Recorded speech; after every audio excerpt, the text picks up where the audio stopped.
پھوپھی نے ٹھنڈے لہجے میں کہا، اگر بڑی بہن کا یہ حال ہے تو چھوٹی بہن کچھ خاص نہیں ہوگی۔ ویسے بھی میں نے اپنے بیٹے کا رشتہ کہیں اور طے کر دیا ہے۔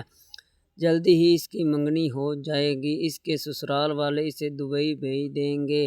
اس کی زندگی سنور جائے گی، لیکن تمہاری بیٹی پر تو سارا خاندان ہنسے گا۔ یہ سن کر میرا دل ٹوٹ گیا، مگر اس بار میں نے خاموش رہنے ہی میں عافیت سمجھی۔ امی بھی کچھ دیر خاموش رہی، پھر نہایت ہی سنجیدگی سے بولی، اللہ تمہارے بیٹے کو خوش رکھے اور تمہیں اولاد کا دکھ نہ دکھائے۔ پھر انہوں نے آرزو سے کہا کہ بیٹا، پھوپھی کو گھر چھوڑ آؤ، تمہیں تو نئی موٹر سائیکل بھی مل گئی ہے۔ یہ سنتے ہی پھوپھی غصے میں اٹھی، اپنی چادر سنبھالی اور بغیر کچھ کہے چلی گئی۔ ان کے جاتے ہی امی نے ریا کو گلے سے لگا لیا اور رونے لگی۔ میں خود کو قصوروار سمجھتے ہوئے خاموش کھڑی تھی۔ آخر کار میں نے دونوں کے سامنے ہاتھ جوڑ دیے، مگر ریا نے فوری میرا ہاتھ پکڑ لیا۔ کہا، دیدی، ایسا ہونا ہی تھا۔ جب باپ کا سایہ سر پر نہ رہے تو بہت سے لوگ گدھا بن جاتے ہیں۔ آپ نے جو کیا ٹھیک کیا، مجھے کوئی افسوس نہیں۔ ویسے بھی پھوپھی کا وہ رنگین مزاج بیٹا مجھے کبھی پسند نہیں تھا۔ ریا کی بات سن کر مجھے اس پر بے حد پیار آیا۔ امی نے بھی مجھے تسلی دیتے ہوئے کہا، آج کے بعد اس معاملے کا گھر میں کوئی ذکر نہیں ہوگا۔ جو ہوا اس میں تارا کا کوئی قصور نہیں، بلکہ اچھا ہوا۔ لوگوں کی حقیقت وقت پر ہی سامنے آ گئی۔ آہستہ آہستہ زندگی معمول پر آنے لگی۔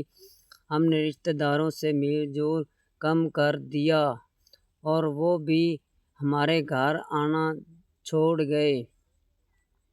کچھ عرصے بعد میرے لیے ایک بہت ہی اچھا رشتہ آیا، لیکن لڑکا بیرون ملک رہتا تھا اور خاندان بھی نہایت شریف تھا۔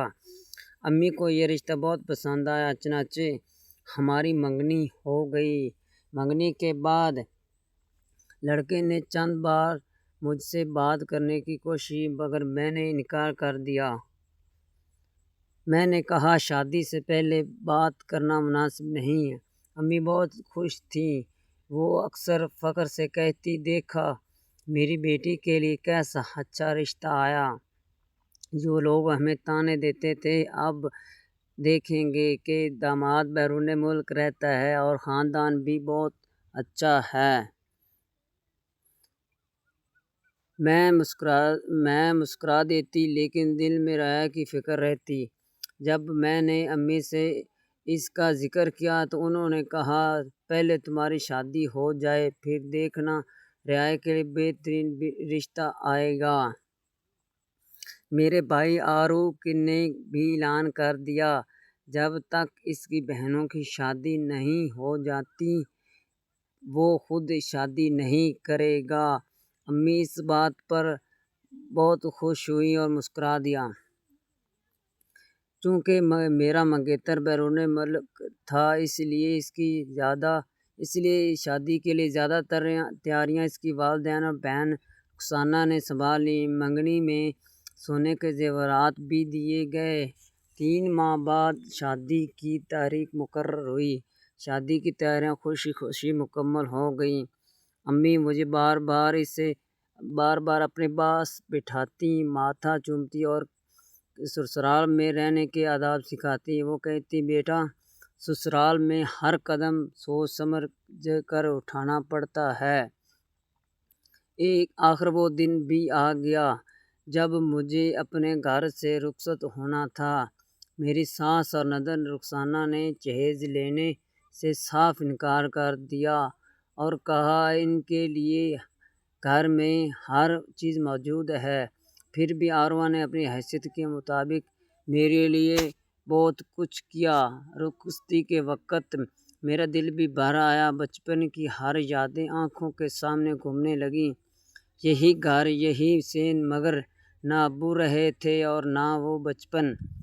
شادی کے دوران 2 دن پہلے صادق بیرون ملک سے پاکستان واپس آیا، وہ بالکل ویسے ہی تھے جیسے میں نے سوچا، خوبصورت، محبت کرنے والے اور خیال رکھنے والے۔ ولیمے میں بہت شاندار ہوا۔ میری شادی کے صرف 2 دن بعد ریا کے لیے بھی ایک اچھا رشتہ آیا۔ مجھے لگتا تھا جیسے زندگی کی ساری خوشیاں میری جھولی میں آ گئی۔ پہلا مہینہ بہت خوشی سے گزرا۔ پھر ایک دن میں نے صادق سے پوچھا، آپ کی چھٹیاں کب ختم ہوں گی؟ تو وہ مسکرا کر بولے، اب مجھے بیرون ملک نہیں جانا، میں یہیں کام کروں گا۔ یہ سن کر مجھے بہت خوشی محسوس ہوئی، مگر وقت گزرنے کے ساتھ مجھے عجیب باتیں محسوس ہونے لگیں۔ صادق سارا دن گھر سے باہر رہتا، مگر نہ کوئی کاروبار شروع کرتا، نہ ہی ملازمت کرتا۔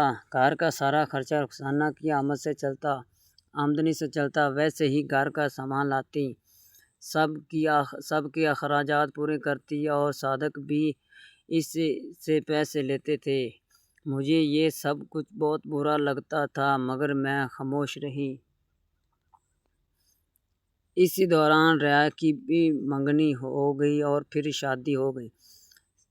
ریا کی بھی منگنی طے پا گئی، عروہ کا رشتہ بھی طے پا گیا۔ سب لوگ ہمارے خاندان کی خوش قسمتی کی باتیں کرتے، مگر میرے دل میں ایک خلش تھی کہ میرا شوہر کوئی کام نہیں کرتا۔ کچھ عرصہ بعد رخسانہ کی بھی شادی ہو گئی۔ رخصت ہوتے وقت اس نے مجھ سے کہا، بھابی، میری جگہ آپ نوکری کر لینا۔ میں خوش ہو گئی، لیکن جب اس کے بتائے ہوئے پتے پر پہنچی تو میرے قدموں تلے زمین نکل گئی۔ وہاں معلوم ہوا کہ یہ ایک ایسا کام تھا جو ہمارے مذہب میں سختی سے منع تھا۔